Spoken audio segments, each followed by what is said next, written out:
Hello दोस्तों, यह the canonization का दूसरा भाग है।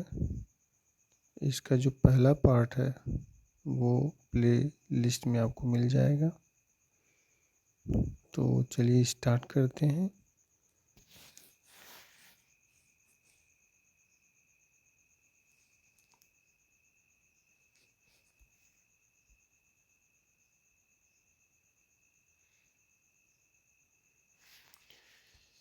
कह रहा है कि we can die by it if यदि not live by love.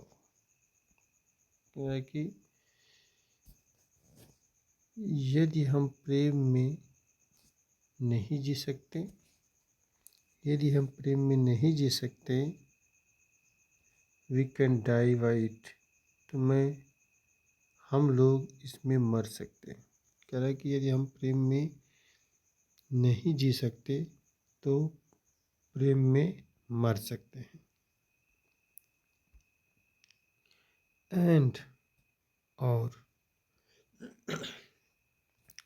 And और if unfit for Tom's and hairs, यदि हम कब्र के लिए और ताबूत के लिए अनफिट रहें, अयोग्य रहें,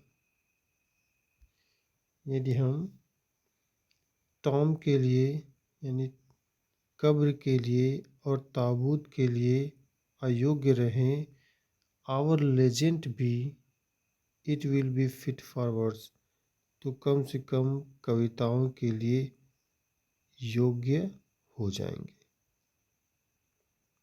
लेखक कहता है कि यदि हम ताबूत के लिए और कब्र के लिए योग्य नहीं होंगे तो कम से कम कविताओं के लिए योग्य हो जाएंगे। एंड और if no piece of chronicle we prove, कह रहा है कि यदि नो पीस कोई भी भाग ऑफ क्रॉनिकल वी प्रूव, कह रहा है कि यदि कोई भी भाग या कोई भी जगह क्रॉनिकल इतिहास में नहीं मिलती है, लेखक कहता है कि इतिहास में मंजूरी नहीं मिलती है, तो कुल मिला के हो जाएगा कि यदि इतिहास में हमें कोई जगह नहीं मिलती है, वी विल बिल्ड, तो हम बनाएंगे इन सोनेट्स, कह रहा है कि सोनेट में या कविता में, प्रेटी रूम्स, एक प्यारा सा कमरा। कह रहा है कि तब हम लोग सोनेट में एक प्यारा सा कमरा बनाएंगे या रूम बनाएंगे। तो दोनों लाइन का हो जाएगा, यदि हमें इतिहास में कोई भी जगह नहीं मिलती है, यदि हमें इतिहास में कोई जगह नहीं मिलती है तो हम लोग सोनेट में एक अच्छा सा रूम या एक अच्छा सा कमरा बनाएंगे।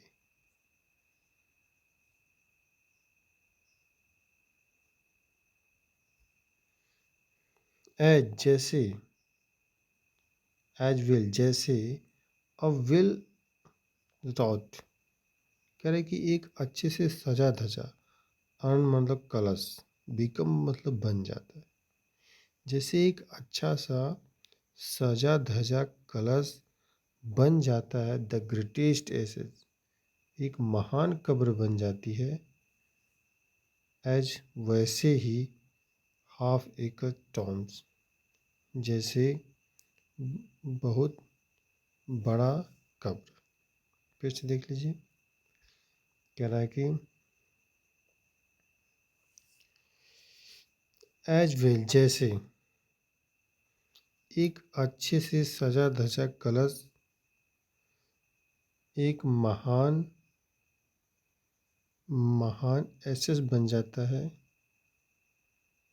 महान एक राख बन जाता है, वैसे ही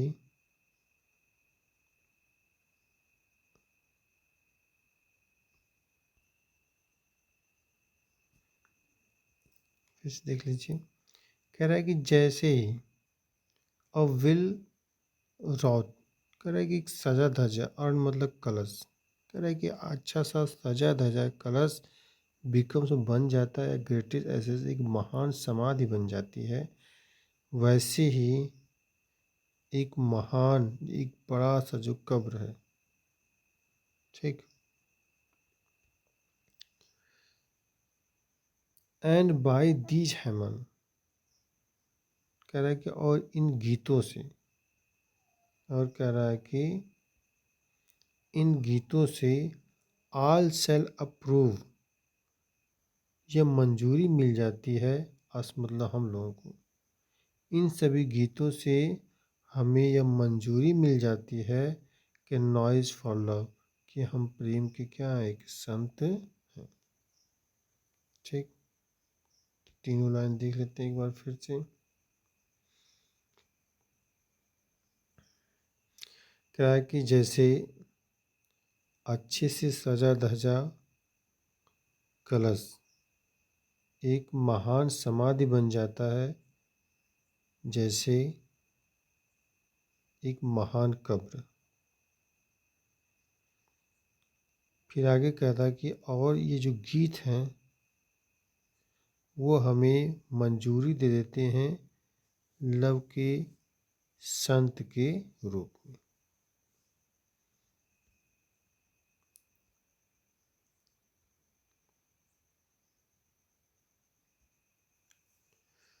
एंड दस इन्वोक अस,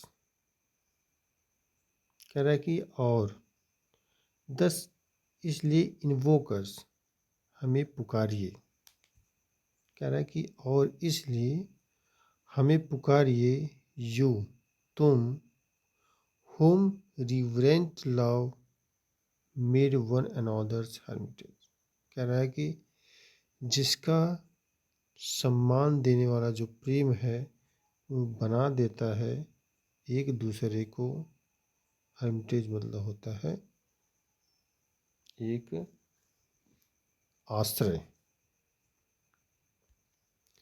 लेखक कहता है कि इसलिए हमें पुकारिए तुम, जिसके सम्मान में, जिस प्रेम के सम्मान में हमें एक दूसरे के लिए आश्रय बना देता है। यू तुम, टू whom लव, जिसका प्रेम, वाज पीस, एक शांति है, दैट नाउ इज रेज, अब वह क्रुद्ध हो गया है। तुम जिसका प्रेम ही बहुत, जिसका प्रेम ही शांति था, वह अब क्रुद्ध हो गया है, ठीक। तो दोनों का देख लेते हैं। क्या है कि और तुम मुझे पुकारिए या मुझे बुलाओ या हम लोगों को बुलाओ, तुम जिसे ये लव सम्मान करता है, जिसका सम्माननीय जो प्रेम होता है वह उसे एक दूसरे के प्रति आश्रय बना देता है। तुम जिसका प्रेम शांति, जिसका प्रेम ही शांति था, अब वह क्रुद्ध हो गया है। Who did the whole world soul contract? Who did the whole world soul? कह रहा है कि जो पूरे संसार का जो आत्मा है, कॉन्ट्रैक्ट उसे समेट लेता है। कह रहा है कि जो पूरे संसार की आत्मा को समेट लेता है, and drew into the glasses of your eye, और तुम्हारे आँखों में दिखाई पड़ता।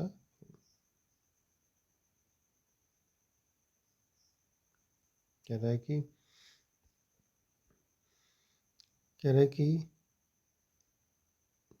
जो पूरे संसार की आत्मा को समेट लेता है और समेट करके drew into your glasses of your eye, तुम्हारे आँखों में दिखाई देता है।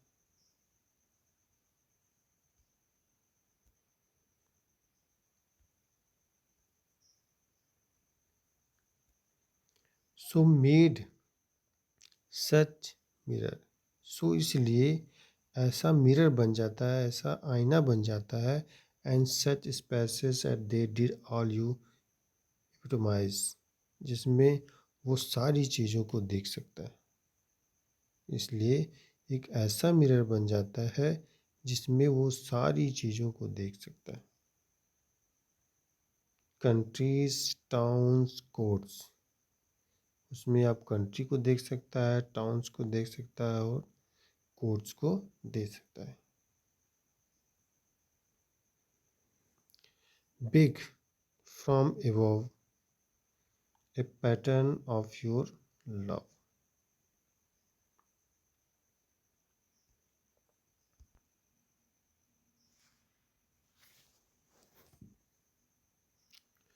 कहना बिग मांगता है, मांगता है। फ्रॉम एवो मतलब होता है ईश्वर से।